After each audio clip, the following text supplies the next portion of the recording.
తయారైంది, ఎవరు ఈ కాన్స్పిరసీ చేశారు అని చెప్పి బయట పెట్టే అవకాశం అయితే ఇక లేదు. ఎట్లా చేస్తారు? ఇప్పుడు ఆల్రెడీ రిమాండ్ అయిన వాళ్ళు బెయిల్ వచ్చింది. మళ్ళీ ఒక రకమైన నేరానికి 2 సార్లు అరెస్టులు కానీ, 2 సార్లు ట్రయల్ కానీ, 2 సార్లు ఇన్వెస్టిగేషన్ కానీ లేదు. రైట్. ఒకసారి బీజేపీ నేత తనోజీ ఆచార్య గారు ఉన్నారు.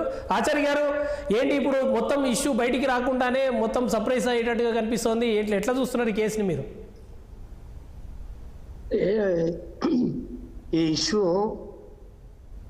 వాళ్ళు ఏ రకంగా అయితే కుట్ర పన్ని ఒక అబద్ధపు ప్రచారాన్ని వెలుగులోకి తెచ్చి లబ్ధి పొందాలని చూసిరో, ఇవాళ దాని మీద ఢిల్లీలో కంప్లైంట్ చేయడం, పోలీస్ కేసు బుక్ చేయడం, ఇదంతా కూడా గోప్యంగా ఉంచి ఢిల్లీలో జరిగిన తర్వాతనే ఈ రాష్ట్రంలో ఉన్నటువంటి కాంగ్రెస్ పార్టీ నాయకులు ప్రభుత్వం వాళ్ళది కాబట్టి గుట్టు చప్పుడు కాకుండా కేసును బుక్ చేసి ఇవాళ 5 మందిని అరెస్ట్ చేసినట్టు చూపించడం జరిగింది.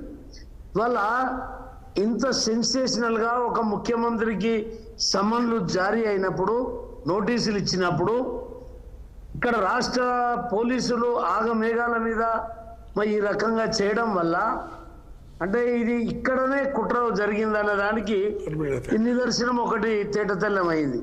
హైదరాబాదులోనే రూపకల్పన జరిగింది అని.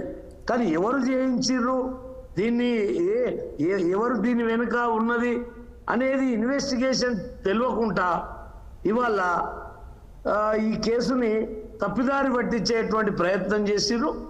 లీగల్గా మాకు ఏ గ్రౌండ్స్ ఉన్నాయో మేము వాటిని లీగల్గానే మేము వెళ్తాం.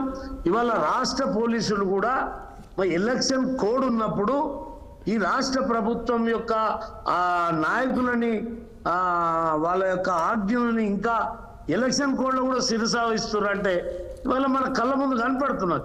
ఇంత ముందెందుకు రియాక్ట్ కాలే?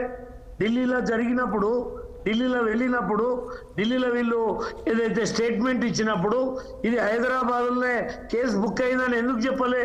అంటే అక్కడ వెళ్ళిన తర్వాత ఈ యొక్క విషయం కేసు చాలా తీవ్రంగా ఉంటుంది కాబట్టి దీన్ని ఇక్కడనే సైడ్ ట్రాక్ పట్టియాలనేటువంటి ఒక దురుద్దేశంతో ఇవాళ ఈ రాష్ట్ర ముఖ్యమంత్రి వాళ్ళకు సంబంధించిన అధికారులకు ఆదేశాలు ఇచ్చి దీన్ని ఏదైతే సైడ్ ట్రాక్ పట్టించే ప్రయత్నం చేసిండో, సరే ఇలా వాళ్ళు ఒకదాని వెనుక ఒకటి తప్పు చేసుకుంటా ఇలా లీగల్గా వాళ్ళు ఏదో కప్పిపుచ్చుకుందాం అనుకున్నారు.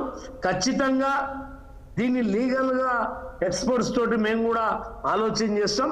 ఏదైతే ఈ ఢిల్లీ పోలీసులు ఇచ్చిన తర్వాత వీళ్ళు రియాక్ట్ కావడం, బెయిల్ ఇవ్వడం, బెయిల్ ఇచ్చినటువంటి వ్యక్తులని వాళ్ళని సీక్రెట్గా దాయడం, అంటే సీక్రెట్గా దాయడం అంటే ఇంతకుముందు పెద్దలు చెప్పిండ్రు కాబట్టి ఆ రకంగా కోణంలో ఆలోచించిన ఏది ఏమైనా బీజేపీ పైన తప్పుడు ప్రచారం చేసి లబ్ధి పొందాలని వాళ్ళు ప్రయత్నం చేసిరు.